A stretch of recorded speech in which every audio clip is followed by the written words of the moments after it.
Welcome to a new fantasy adventure on Dreamscape. On his way home from the city, the boy Doran finds a mysterious medallion. But what begins as a harmless find soon casts dark shadows ahead. Suddenly, Doran's home village faces a great danger. In this exciting fantasy short story, the brave boy must summon all his acumen to protect his own. Biggest gesture you can give me is a like.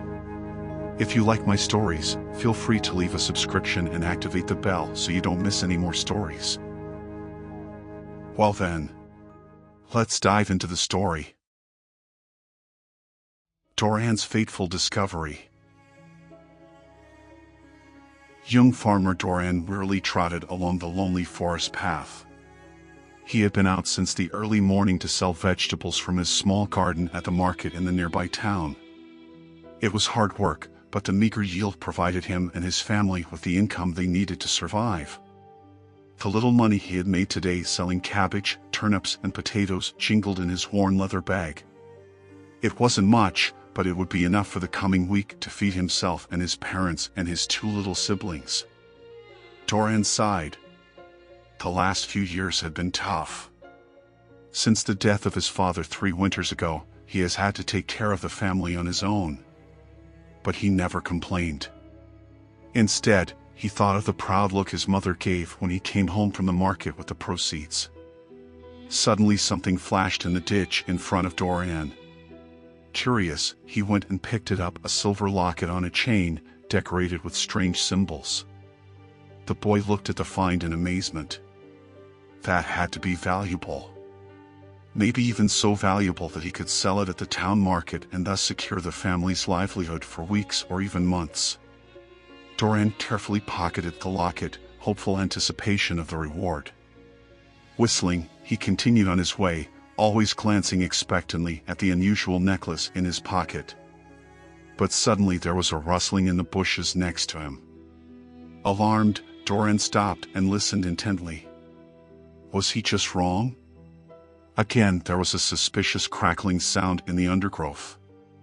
The boy felt his heart beating faster with excitement. Who's there? He called into the forest in a trembling voice.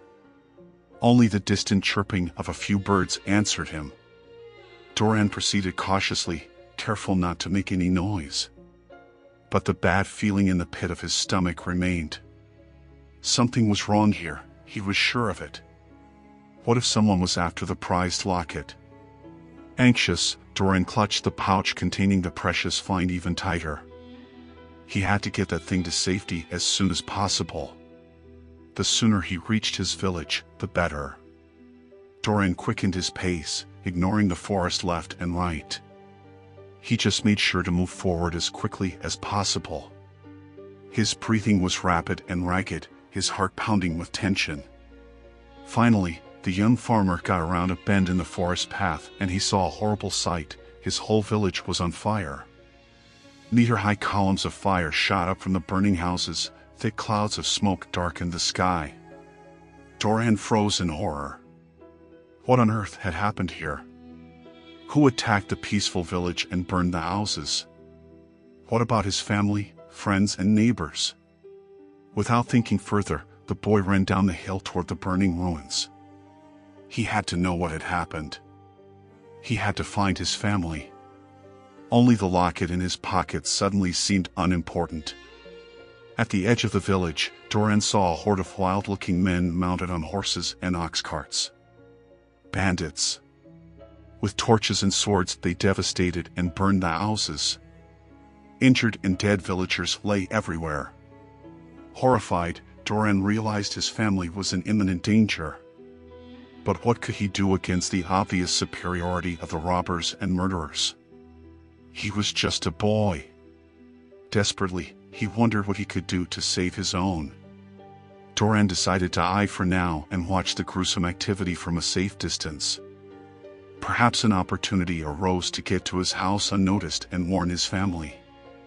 Trembling with fear, the boy crouched in the nearby bushes and peered over to the village square, where most of the bandits had gathered.